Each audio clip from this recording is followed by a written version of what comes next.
Market లో invest చేసి మీ డబ్బులు డబుల్ చేసుకోవాలనుకుంటున్నారా? సుందరరామిరెడ్డి గారి లైవ్ సెమినార్ కి అటెండ్ అవ్వండి.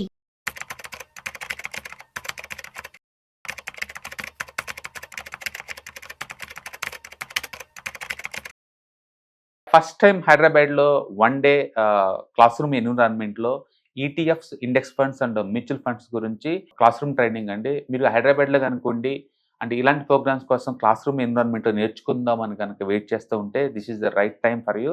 అంటే మారుతున్న కండిషన్ తగ్గట్టు ఈ కరెంట్ మార్కెట్ వాలటిలిటీ తట్టుకొని వెల్త్ ఎలా ప్రొటెక్ట్ చేసుకోవాలి, వెల్త్ ఎలా క్రియేట్ చేసుకోవాలి అండ్ వెల్త్ ఎలా మేనేజ్ చేయాలో తెలుసుకుందాం అనుకుంటే కనుక డెఫినెట్గా ఈ ప్రోగ్రామ్ మీకు యూజ్ అవుతుంది. కాబట్టి ఈ మార్చి మంత్లో జరగబోయే ఈ క్లాస్ రూమ్ ట్రైనింగ్లో మీ సదుపాయాన్ని ఉపయోగించుకోండి. All the best. నమస్తే, వెల్కమ్ టు సుమన్ టీవీ. ప్రస్తుతం మనతో పాటు సుందరరామిరెడ్డి గారు ఉన్నారు. వీరితో మనం స్టాక్ మార్కెట్ రిలేటెడ్ కొన్ని విషయాలు ఈరోజు మనం డిస్కస్ చేద్దాం. హలో అండి, నమస్తే.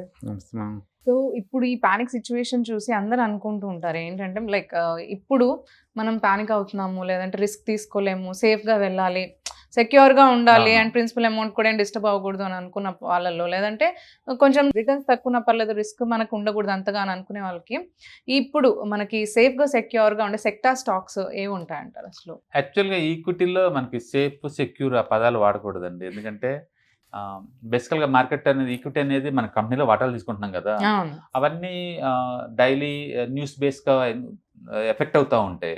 అవి ఇంటర్నేషనల్గా, లోకల్గా, పొలిటికల్గా, జియోగ్రఫికల్గా, sector wise, company specific news వల్ల రోజు ఎఫెక్ట్ అవుతూ ఉంటాయి. అవి సిల్లీగా అనిపించినా కూడా ఈ రోజు నైట్ అమెరికన్ మార్కెట్ పడిపోయింది అనుకోండి, రేపు మార్నింగ్ అన్ని పడిపోతాయి.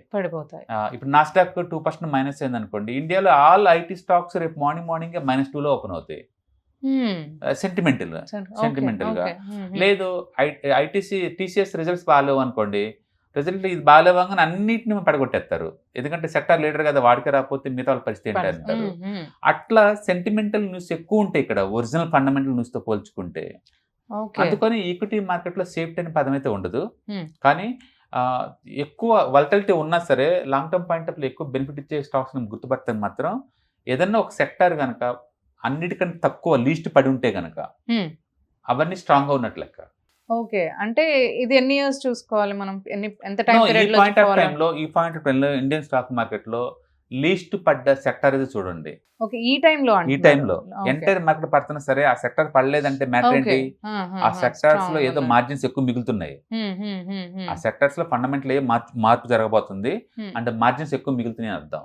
ఓకే, అలాంటి వాటికి ఎక్కువ డిమాండ్ ఉంటుంది. Example hospitality sector, hotel sector and transforms and private banks, non housing finance sectors, వీటన్ని కూడా ఇప్పుడు ఆల్ టైమ్ హైలో ఉన్నాయి.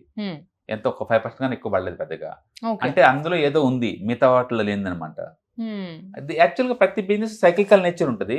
నీకు రా మెటీరియల్ తక్కువ రేటు దొరుకుతుంది అనుకోండి, ఆ సంవత్సరం ప్రాఫిట్లు ఎక్కువ మిగులుతాయి. రా మెటీరియల్ చాలా కాస్ట్లీ అయింది అనుకోండి, ప్రాఫిటబిలిటీ బాగా తగ్గిపోద్ది. ఈ నేచర్ వల్ల ఏంటంటే రా మెటీరియల్ కాస్ట్ పెరుగుతున్న సెక్టర్స్ ని పడగొట్టేస్తారు. ఇంకా ఇప్పుడల్లా మిగలవు కదా, రా మెటీరియల్ చీపర్ గా వచ్చే స్టాక్స్ ని పైకి పెంచుతా ఉంటారు. అందుకని అవి సైక్లికల్ నేచర్ అనమాట. అవి దాన్ని బట్టే రొటేట్ అవుతూ ఉంటాయి. కాబట్టి ఏ సెక్టార్స్ అయితే ఇప్పుడు పడకుండా 1 year హై దగ్గర ఉంటుందో ఆ సెక్టర్స్ కల్లా మనం టచ్ చేయొచ్చు. అవి those are the strong sectors. ఇప్పుడు స్ట్రాంగ్ ఉన్నాయి మనకి, నెక్స్ట్ కూడా అలాగే ఉంటాయి. నెక్స్ట్ ఈజీగా 2-3 years వరకు ఉంటాయి. సెక్టార్ రొటేషన్ బీనిందంటే 4-5 years ఉంటాయి. సో ఆ సర్టన్ సెక్టార్ అనేది ఒక 3 years వరకు మెయింటైన్ ఉంటుంది కాబట్టి దాని తర్వాత ఇంకేమైనా చేంజెస్ అవుతారు. అవును, అందుకని మళ్ళీ ఆ సెక్టర్ ఎప్పుడు టాప్ లో ఉన్నంత కాలం మీకు అది మనం కంటిన్యూ అవ్వచ్చు గేమ్ ని. అందుకని చాలా మంది ఒక సెంటిమెంట్ లా పెట్టుకుంటారు.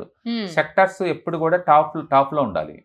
అది ఎంత టాప్ లో ఉండి 5-6 నెలల నుంచి ఒకే ప్లేస్ లో ఉందనుకోండి, అది బ్రేక్అవుట్ అయితే ఈజీగా 20-30% మూవ్ అని మనం నమ్ముతారు అనమాట. మళ్ళీ ఆ స్టాక్ నుంచి ఇంకో దానికి పోతారు. అంటే ఇప్పుడు స్ట్రాంగ్ ఉన్నాయి కూడా లాస్ట్ లో ఎప్పుడు ఫాలో అయ్యి ఉండొచ్చు అంటారు? చాలా లేట్ గా ఫాలో అవుతాయి, అన్నిటికంటే తక్కువ ఫాలో అవుతాయి. ఇప్పుడు ఈ point of time agriculture stock చూసాను అనుకోండి, తక్కువ ఫాలో ఉంది, ఒకసారి చెక్ చేసుకోండి. అండ్ సిడిఎంఓ స్టాక్స్ కూడా తక్కువ పడ్డాయి. Contract manufacturing and contract development ఈ స్టాక్స్ ఉన్నాయి ఫార్మా వాళ్ళే, అవి తక్కువ పడ్డాయి ఈసారి. అండ్ నెక్స్ట్ వచ్చేకల్లా ప్రైవేట్ బ్యాంక్స్ 6% పడ్డాయి ఆల్ టైమ్ హై నుంచి. అంటే అవి తక్కువ ఫాల్. అంటే హెచ్డిఎఫ్సి లాంటి పడవు. ఇంకా అలాగే నాన్ హౌసింగ్ ఫైనాన్స్ సెక్టర్స్ కూడా తక్కువ పడ్డాయి. అలాంటివన్నీ కూడా ముందు రోజుల్లో ఎక్కువ మూవ్ అయ్యే ఛాన్స్ ఎక్కువ ఉంది. అవి ఎందుకు అలా పడతాయి అంటే ఇప్పుడు వాటి సీజన్ దగ్గరకు వచ్చేసింది, మార్జిన్స్ ఎక్కువ మిగులుతాయని అర్థం. ఓకే. అందుకని ఏదైనా నేను స్టాక్స్ గురించి మాట్లాడతా, సెక్టర్ గురించి మాట్లాడుతున్నా. సెక్టర్స్ ఏవైతే సరే స్ట్రాంగ్ గా పడకుండా ఉంటాయో, ఏ సెక్టర్స్ అయితే లీస్ట్ పడితే కరెంట్ మార్కెట్ లో అవన్నీ చాలా స్ట్రాంగ్ గా ఉన్నట్లు లెక్క. నెక్స్ట్ 2-3 years ఆ సెక్టర్స్ లీడర్ కాబోతున్నాయి అర్థం. ఏ అయితే బాగా టూ మచ్ పడిందో అవి ఎందుకు పడింది అంటే వాటి మార్జిన్స్ తగ్గబోతున్నాయి, వాటికి రా మెటీరియల్ కాస్ట్ పెరిగిపోయింది. ఇప్పుడు ఆ సెక్టార్స్ మళ్ళీ సైక్లికల్ నేచర్ వల్ల పైకి రావడానికి చాలా టైం పట్టింది అనమాట. అందుకే వాటిని డ్రాప్ చేస్తున్నట్లు లెక్క. అందుకే మనం సింపుల్ గా ఎక్కువ సార్లు మ్యూచువల్ ఫండ్ ట్రాక్ చేసినప్పుడు మనకు అర్థం అవుద్ది వాళ్ళు ఏ టైప్ స్టాక్స్ ని వాళ్ళు క్యాప్చర్ చేస్తున్నారు అనేది. వాళ్ళు ఇన్వెస్ట్ చేస్తున్నారు అంటే అదేదో దాంట్లో ఈ మార్జిన్స్ ఏదో పెరగబోతుందని అర్థం. మనం కూడా అలాంటి పిక్ చేసుకోవడం వల్ల మనకి సెక్యూర్ కాబట్టి రిటర్న్స్ కూడా అంతే ఉంటాయంటారా? ఎక్కువ రిటర్న్స్ వస్తాయి అనుకుంటా. అందుకని ఎక్కువ పట్ట స్టాక్ కి ఎక్కువ రిటర్న్స్ రావు, ఎప్పుడైనా స్ట్రాంగ్ ఉన్న సెక్టార్స్ లో స్టాక్ ఎక్కువ రిటర్న్స్ వస్తాయి. సో మీ అడ్వైస్ ఏంటి, ఏ సెక్టార్ లో పెడితే బెటర్ అంటారు? ఈ పాయింట్ ఆఫ్ టైం లో ప్రైవేట్ బ్యాంక్స్ చాలా బాగున్నాయి.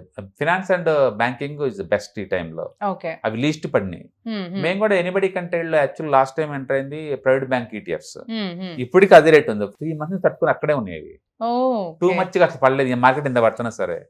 Okay, banking sectors private banks కాబట్టి పర్టికులర్ గా ప్రైవేట్ బ్యాంక్స్ ఉండాలి. సో అందుకని ప్రైవేట్ బ్యాంక్స్ లో పెట్టుకోవచ్చు. అండ్ బజాజ్ ఫినాన్స్ అండ్ అలాంటి వాటిలో పెట్టుకోవచ్చు. బజాజ్ ఫినాన్స్, చోలా పిన్ ఇలాంటి వాటిలో. అండ్ ట్రాన్స్ఫార్మ్స్ అండ్ సెక్టర్స్ లో పెట్టుకోవచ్చు. అండ్ కొన్ని CDMO stocks, contract development drugs manufacturing companies వాటిలో పెట్టుకోవచ్చు. సో మనం ఎత్తుకున్న పోతే బోల్డ్ దొరుకుతాయి ఆ విషయంలో. థ్యాంక్ యూ అండి. ఎక్కడి నుంచి వచ్చారు, ఏంటి సార్ మీ పేరు? అమలాపురం నుంచి వచ్చారా నా పేరు. సార్ని ఇప్పటి నుంచి ఫాలో అవుతున్నాను సార్, వీడియోస్ అయినాయి సుమన్ టీవీలోని. షేర్లో పెడితే చాలా ఎక్కువ రిస్క్ ఉంటూ ఉంటుంది, బాగా అనలైజ్ చేయాలి. ఈటీఎఫ్ గురించి ఫస్ట్ టైం సార్ దగ్గర విన్నానండి. ఇక్కడే నేర్చుకున్నారు సార్? సార్ దగ్గరే తెలిసిందండి. ఓకే, ఈటీఎఫ్ అనేది ఎక్కడ సపోజ్ మైనస్ అయినా సరే మనం యాడ్ చేసుకుంటే ఎప్పటికైనా ప్లస్ అవుతుందని గ్యారెంటీ ఉంటుంది. స్టాక్స్ అంటే రిస్క్ ఎక్కువ ఉంటుంది. అవును సార్, ఫస్ట్ టైం ఆయన దగ్గర నేర్చుకున్నాం. ఇప్పుడు ఆన్లైన్ లో చూసినప్పటికి ఇప్పటికి లైవ్ క్లాస్ ఎలా అనిపించింది? చాలా బాగుంది సార్. డైరెక్ట్ గా ఇంటరాక్ట్ అయితే సమాధానం ఆన్సర్ చెప్పాలి చాలా తక్కువ అండి. మీకున్న డౌట్లు అన్ని క్లారిఫై చేసుకున్నారు? ఫుల్ గా క్లారిటీ వచ్చిందండి. ఇప్పుడు మీరు ఓన్ గా చేసుకోవాలంత అవును సార్, కాన్ఫిడెన్స్. ఓకే సార్, ఇప్పుడు 5000 వర్తబుల్ అంటారా సార్ క్లాస్? దీనికి వాల్యూ కట్టలేను సార్ అలాగా. ఎంతైనా ఇప్పుడు లక్షలు పెట్టాలనుకున్నప్పుడు 5000 నుంచి ఆలోచించకూడదు కదండి. ఇదే ఇక్కడికి రాకపోతే మనం ఎక్కువ ఇన్వెస్ట్ చేయలేం, దానివల్ల ఇన్కమ్ రాదు. 5000 అనేది తక్కువ అండి. వాల్యూ అనేది చాలా ఎక్కువ.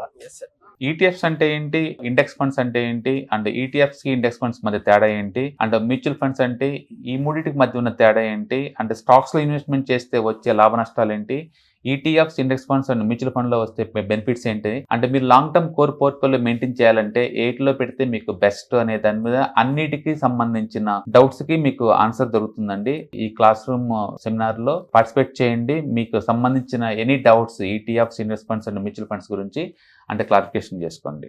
Thank you, all the best.